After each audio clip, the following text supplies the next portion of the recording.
कर्म का बंधन अवश्य निर्मित होता है, किंतु कार्य का बंधन निर्मित नहीं होता पार्थ। तुम्हें कर्म और कार्य के बीच क्या भेद है, ये जानना आवश्यक है।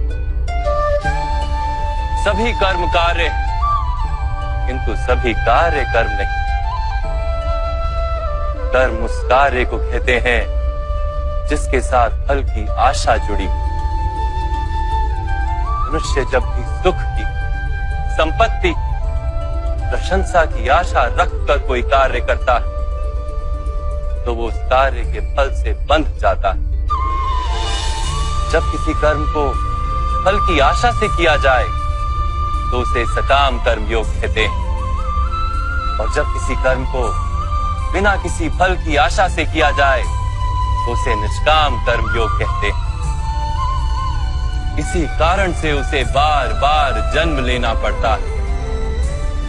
वास्तव में मनुष्य को कोई कर्म नहीं बांधता, उस कर्म से जुड़ी आशाएं उसे बांधती।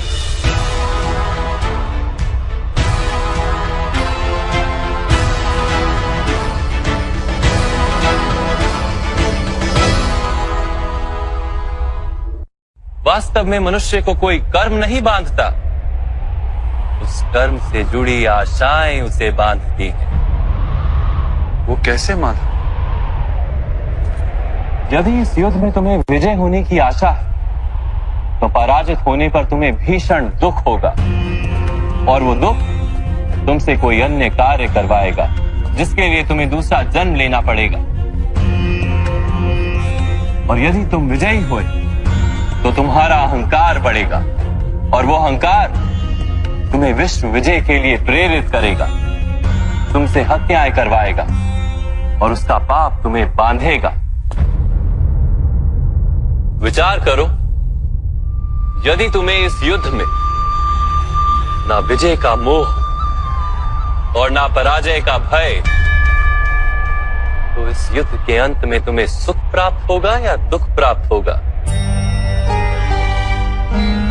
ना सुख माधव, ना ही दुख।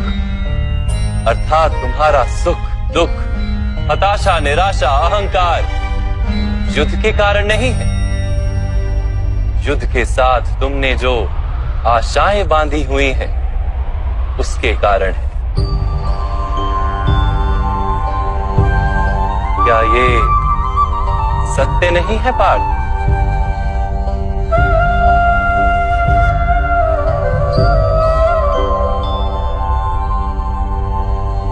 सुख दुखे समे कृत्वा लाभा लाभो जया जयो ततो युद्धाय युज्यस्व नैवं पाप मवाप्स्यसि। अर्थात सुख दुख को समान मानकर लाभ हानि जय पराजय का विचार किए बिना यदि तुम युद्ध करोगे कौन्तेय, तो तुम पाप के भागी नहीं बनोगे। इसी को कर्म योग कहते हैं। जो सांख्य का ज्ञान प्राप्त कर लेता है वो ये जान लेता है कि वो शरीर नहीं, केवल एक आत्मा है। शरीर के भोग और अनुभव तो केवल मृत्यु तक है, अर्थात वास्तविक नहीं, केवल माया है। उसके लिए कर्मयोगी बनना सरल हो जाता है। परंतु माधव, यदि कार्य से बंधन निश्चित है तो क्या संसार का त्याग करके संन्यास लेना उचित नहीं? इसी विचार का परिणाम है कि आज ये युद्ध हो रहा है पार्थ।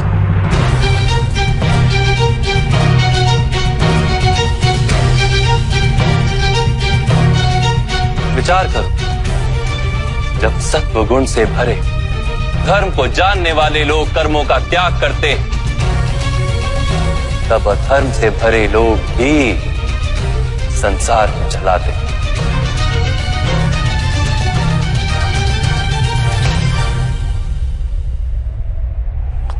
यदि महामहिम ने संसार का त्याग ना किया होता तो आज अधर्म इतना बढ़ता ही नहीं।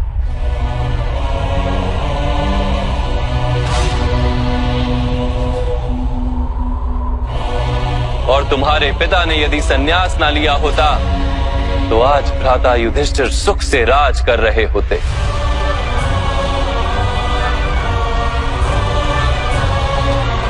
और अपनी प्रजा को न्याय और धर्म का ज्ञान दे रहे होते। किंतु दुखदायक बात तो यह है पार्थ कि सत्व गुण से भरे मनुष्य ही संसार को लाभ दे सकते हैं, किंतु वो ही संन्यास का विचार करते हैं। जैसे जल तो भाप बनकर उड़ जाता है और कीचड़ वहीं पड़ा रहता है, वैसे सत्वगुणी सज्जन लोग तो संसार का त्याग कर देते और तमस से भरे अधर्मी लोग संसार में कार्य करते हैं। इसी कारण से संसार में पाप और अधर्म बढ़ता है।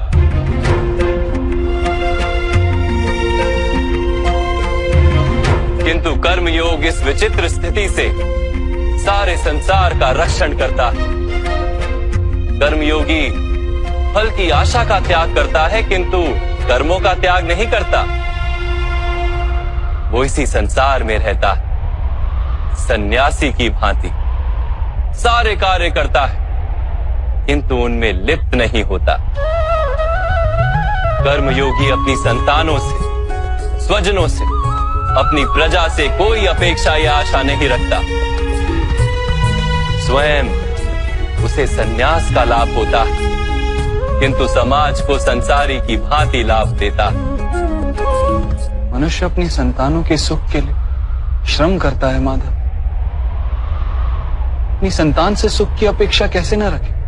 मनुष्य अपनी संतानों के लिए जो भी करता है वो व्यापार है या प्रेम पार्थ? प्रेम माधव। तो फिर अपने कार्यों के प्रति फल की इच्छा क्यों पार्थ? भविष्य का लाभ तो व्यापार में देखा जाता है, प्रेम में नहीं। जो मनुष्य अपनी संतानों का चरित्र निर्माण उचित रूप से करता है, संतानों को प्रेम और धर्म के संस्कार देता है, उसकी संतानें भी मनुष्य को प्रेम और सुरक्षा अवश्य देती। संतानों के कर्म, स्वजनों के व्यवहार उनके कर्म है पार्थ। और जब उनके कर्मों पर हमारा कोई अधिकार नहीं होता तो उनसे आशाएं और अपेक्षाएं रखने का क्या प्रयोजन? यदि गहन विचार करोगे पार्थ तो शीघ्र ही ये जान लोगे कि जीवन में ऐसा कोई कार्य नहीं है जिसके साथ आशाएं और अपेक्षाएं जोड़ना अनिवार्य हो। जब सृष्टि ही परमात्मा है और मनुष्य स्वयं परमात्मा का अंश है तो सारे कार्य परमात्मा ही करते हैं, मनुष्य स्वयं कुछ नहीं करता। यही कर्मयोग का मूल सिद्धांत है पार्थ।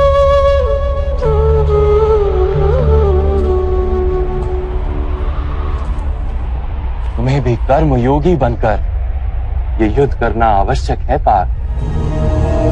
त्रिगुणिया विश्या वेदा निस्त्रे गुणियो भवार्जुना निर्द्वंद्वो नित्य तत्वस्थो निर्योग क्षेम आत्मवान। तीन गुणों का त्याग करके निर्गुण बन जाओ पार्थ। इस द्वंद्व से मुक्त हो जाओ। सदा सत्व अर्थात परमात्मा में बुद्धि लगाकर कर्तव्य का वहन करते रहो। कुछ प्राप्त करने की इच्छा और कुछ प्राप्त किए हुए का रक्षण करने का विचार त्याग दो पार्थ और अपनी आत्मा को स्वतंत्र कर।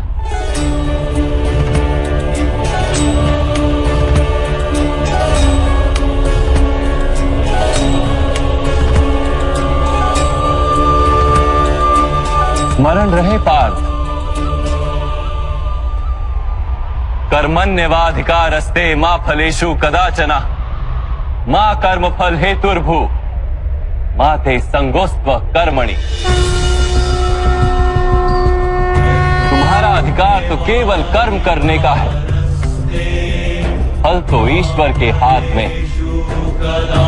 इसलिए ना कर्म से भागना उचित है और ना ही कर्म के फल की आशा रखना उचित है।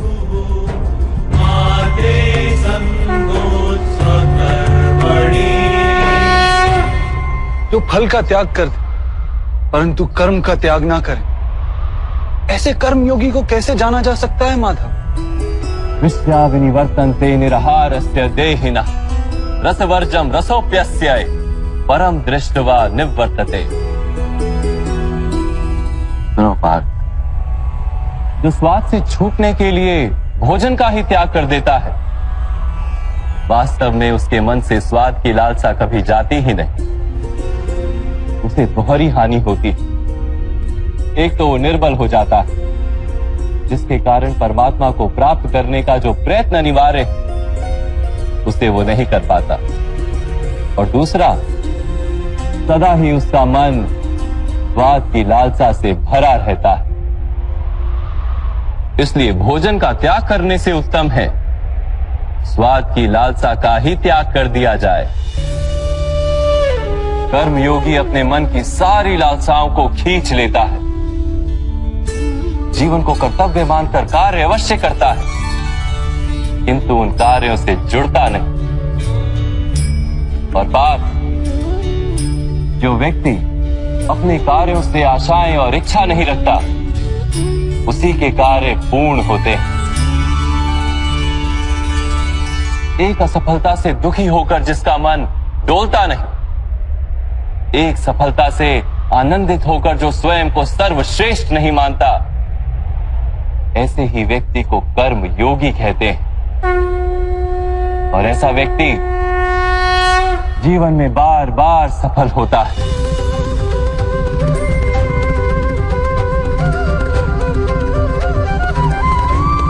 ध्यायतो विषयान पुंसः संगस्तेषु पजायते संगात संजायते कामा कामात् क्रोधो भिजायते क्रोधात् भवति सम्मोहः सम्मोहात् स्मृति विभ्रमः स्मृति भ्रंशात् बुद्धिनाशो बुद्धिनाशात् प्रणश्यति। फल की आशा से कामना प्रकट होती है, और कामना का तो स्वभाव है असंतुष्ट रहना। असंतोष से क्रोध उत्पन्न होता है, और क्रोध से मोह जन्मता है। मोह के कारण व्यक्ति आचार और व्यवहार का ज्ञान ही भूल जाता है। ज्ञान के जाने से बुद्धि चली जाती है, अनुचित प्रकार के कार्य होने लगते हैं, और समाज ऐसे व्यक्ति का शत्रु बन जाता है। और अंत में ऐसे मनुष्य पूर्णतः पतन हो जाता है।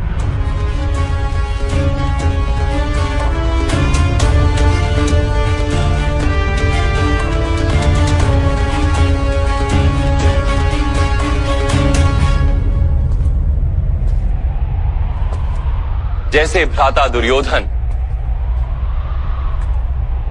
उनके सेनापति महामहिम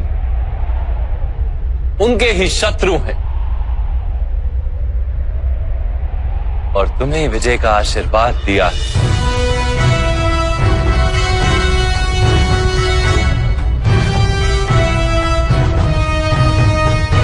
पार्थ, कर्मयोग ब्रह्म विद्या का दूसरा चरण है।